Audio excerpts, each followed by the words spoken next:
তারেক রহমান সাহেব অশিক্ষিত, আপনারা বেকুব, আপনারা রাজনীতি জানেন না, কথা কথা বলতে আপনারা একেবারে জাস্ট আপনারা যাচ্ছে তাই টোকায়। তো আপনার কথাবার্তা কাজটা যেহেতু আমার তাই মনে হয়, আপনারা এখন ওয়াকারকে সাপোর্ট করছেন ঠিক যেভাবে সাইদ ইস্কান্দার মঈনুদ্দিনের সাপোর্ট করছে, ঠিক ওইভাবে আপনি এখন ওয়াকারের সাপোর্ট করতেছেন। মানুষ ভুল থেকে শিখে তারেক রহমান সাহেব, আপনি কি শিখতেছেন? আপনার সিদ্ধান্তে কোনো জায়গায় তো আমি দেখি না কিছু। এই ওয়াকার 5ই আগস্টের বিপ্লবের পরে যখন ডক্টর মোহাম্মদ ইউনূস 8 তারিখে ক্ষমতা নিলেন, বাংলাদেশের অন্তর্বর্তীকালীন সরকারকে অস্থিতিশীল করার জন্য নাটক তৈরি করলেন। কি নাটক তৈরি করলেন? প্রথমে ওয়াকারুজ্জামান তার শেষ গুটি চেলে ছিল তার স্ট্রেংথ দেখতে, যে সে যদি মার্শাল্য দেয় তার পিছনে লোকজন কতজন দাঁড়ায়। তার অ্যাসেসমেন্ট হয়ে গেছে, তার পিছনে লোকজন দাঁড়ায় নাই, তার ইনিশিয়েটিভ ফেল করছে, তার ইনিশিয়েটিভ ফেল করছে। ওয়াকার, তারেক রহমান সাহেব আপনার জন্য একটা দুঃখের কথা, সালাউদ্দিনের জন্য খুব কষ্টের কথা, মির্জা ফাখের জন্য খুব কষ্টের কথা, গোরখুদক আব্বাস আপনার জন্য খুব কষ্টের কথা। ওয়াকারের ষড়যন্ত্র ফেল করছে। এই ভজগড় বাধাইয়া ওয়াকার তার পাশার কাপড় উদলা করে দিছে, অর্থাৎ তার আইডেন্টিটি বাইরেই আসছে। সে বাংলাদেশের বন্ধু না, সে বাংলাদেশের শত্রু গেল। ওটাকে যেভাবে পারছে দমন করা হয়েছে, ঠিক আছে। এমনি করছে, আপনি শুনতে চান? আপনার আব্বারে যেভাবে মারাইছে, মারানোর পরে এরশাদ সাহেব আবার কালা মাহমুদ দিয়া মঞ্জুরের যেভাবে মারাইছে আপনারা জানেন তো। ওয়াকার কি করছে? আনসার ভিডিপির দিয়া ইউনূস সাহেবের বিরুদ্ধে বিদ্রোহ করাইছে। এবার ওয়াকার নিজেই আনসার ভিডিপির মহাপরিচালকরে বাস দিছে, এরে আজতে পাঠাইছে, ওরে ধমক দিছে। কারণ কি জানেন কেমনে দিছে? তারেক রহমান সাহেব ওয়াকারুজ্জামান প্রতিরক্ষা মন্ত্রণালয়ের পুরা নিয়ন্ত্রণে তখন। এরপরে ওয়াকার কি করছে? হিন্দু বিদ্রোহ শুরু করাইছে। এই বিদ্রোহের পরে ওয়াকার আবার শুরু করাইছে গার্মেন্টস আন্দোলন। এর পিছনে ষড়যন্ত্র ছিল কার? ওয়াকারের, ভারতের। ওয়াকারের কোনো আইডিয়া নাই, এটা ভারতের আইডিয়া, ওয়াকার শুধু ইমপ্লিমেন্ট করছে। এবং এই আন্দোলনের কারে ঢুকছে? আপনার শ্রমিক দলের লোকজনরা, শ্রমিক লীগের লোকজনরা ওখানে ঢুকছে, ওয়াকারের পিছনে ছিল। এবং ওইটা শেষ হইতে না হইতে ওয়াকারুজ্জামান কি করছে?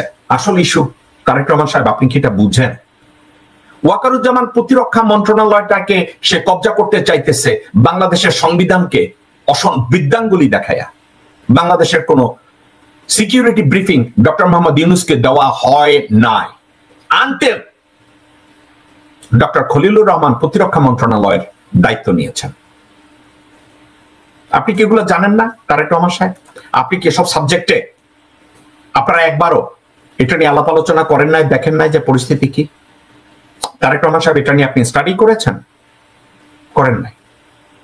আপনার মতো আপনারা নির্বাচন করছেন না তারেক রহমান সাহেব? বিএনপি নির্বাচনে আসবে আপনারা বলছেন না? আপনি জানেন যে আপনারে লটকায়া পিটাই ছিল না মঈন? আপনাদের ওখানে প্রধানমন্ত্রিত্ব দিলেও কি করবে আপনারা কি জানেন?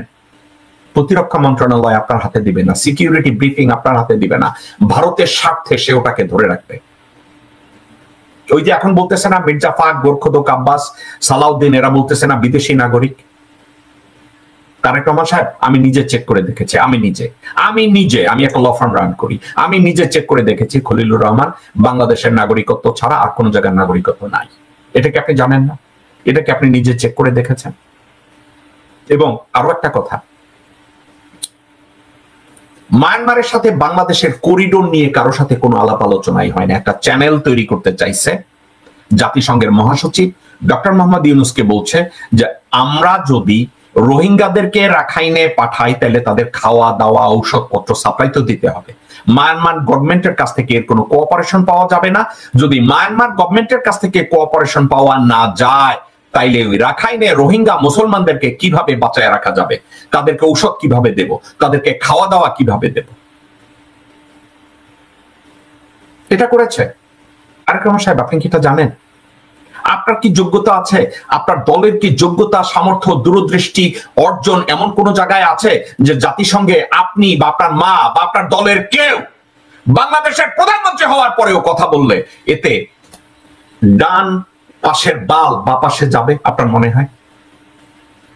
আপনার কি যোগ্যতা আছে, গ্রহণযোগ্যতা আছে ইন্টারন্যাশনাল মনিটারি ফান্ডে, ওয়ার্ল্ড ব্যাংকে, ডয়েচ ব্যাংক অথবা আমেরিকার ক্রেডিট ইউনিয়নে কোন জায়গায় আপনার কথায় বাংলাদেশের অর্থনৈতিক প্রবৃদ্ধির জন্য আপনার একটা পলিসিকে তারা গ্রহণ করবে? করবে না। তারেক রহমান সাহেব, আপনি কি ভুলে গেছেন মোদি হাসিনাকে বলছে যে বাংলাদেশকে ব্রিক্সের মেম্বার বানাবে, কিন্তু হাসিনা নিজে যখন আফ্রিকায় গেছে ব্রিক্সের সম্মেলনে, মোদি তারে ছোট্ট করে একটা থাপ্পড় দিয়ে দূরে সরাইয়া দিছে, ব্রিক্সের মেম্বারশিপ বাংলাদেশ পায় নাই। তা আপনার মনে হয় ভারত আপনাকে ব্রিক্সের মেম্বারশিপ দিবে? আপনার মনে হয় এই ভারত আপনার জাতিসংঘে গেলে রোহিঙ্গা বিষয়ে ভারত আপনাকে সহায়তা করবে? আপনার এটা মনে হয় তারেক রহমান সাহেব? আপনি কি এটা জানেন? এটা নিয়ে আপনি স্টাডি করেছেন? আপনি কি জানেন যে ওয়াকারুজ্জামান তার শেষ গুটি ছিল তার স্ট্রেংথ দেখতে, যে সে যদি মার্শাল্লাহ দেয় তার পিছনে লোকজন কতজন দাঁড়ায়? তার অ্যাসেসমেন্ট হয়ে গেছে, তার পিছনে লোকজন দাঁড়ায় নাই, তার ইনিশিয়েটিভ ফেল করছে, তার ইনিশিয়েটিভ ফেল করছে। ওয়াকার, তারেক রহমান সাহেব, আপনার জন্য একটা দুঃখের কথা, সালাউদ্দিনের জন্য খুব কষ্টের কথা, মির্জা ফাখরের জন্য খুব কষ্টের কথা, গোরখুদক আব্বাস আপনার জন্য খুব কষ্টের কথা। ওয়াকারের ষড়যন্ত্র ফেল করছে। এই ভজগড় বাধাইয়া ওয়াকার তার পাশার কাপড় উদলা করে দিছে, অর্থাৎ তার আইডেন্টিটি বাইরেই আসছে। সে বাংলাদেশের বন্ধু না, সে বাংলাদেশের শত্রু। ওয়াকারের আইডেন্টিটি বেরিয়ে আসছে, সে ভারতের গুণ। এখন বাংলাদেশের লোকজন ওয়াকার যদি মার্শাল্লাহ দেওয়ারও চেষ্টা করে, তার রাস্তাঘাটে কুত্তা বিলাইয়ের মতো লাইট থেকে মেরে ফেলাইব। এবং আর্মির ভিতরে ওয়াকারের সমর্থন নাই, এবং ওয়াকারের আর ক্ষমতা নাই ডক্টর ইউনূসকে সরানোর। কিন্তু ইউনূসের কাছে, ডক্টর মোহাম্মদ ইউনূসের কাছে এনাফ টুলস আছে তাকে সাইজ করার। আমি জানি না ডক্টর মোহাম্মদ ইউনূস অতটা মিন হবে কিনা, কিন্তু তাকে সাইজ করার জন্য, চুপ্পুকে সাইজ করার জন্য ইউনূস সাহেবের হাতে অনেক টুলস আছে। আপনারা দেখেন না ইউনূস সাহেব এগুলো নিয়ে মাথা ঘামাইতেছে না? কেন ঘামাইতেছেন? আপনারা এটা টের পান না? এত বড় একটা ওয়াকার ষড়যন্ত্র করলো, ইউনূস সাহেব জাপানে গেছে না? জাপানে যে সে তার কাজ করতেছে না? অনেকে আবার এটা নিয়েও খোঁটা মারতেছে, দেশের এই অবস্থার মধ্যে সে জাপান গেছে কেন জানেন? সে কেয়ার করতেছে না। ডক্টর ইউনূসকে সরানোর যে ষড়যন্ত্র বিএনপি, আওয়ামী লীগ এবং ভারত করছে, এটা ফেল করছে। এবং ডক্টর মোহাম্মদ ইউনূসকে যদি কেউ সরাতে যায়, বাংলাদেশের অবস্থা কোথায় গিয়ে দাঁড়াবে? একটা পাগল লোক যাকে আমি কোনোদিন সমর্থন করি না, কিন্তু সে একটা কথা বলছে।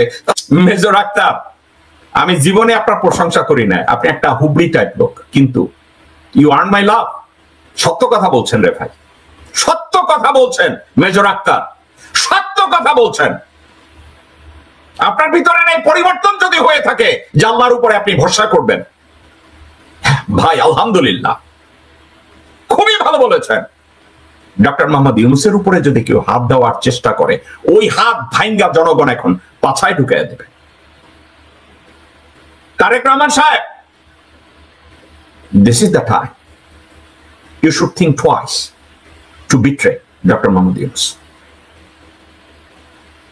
You should think 10 times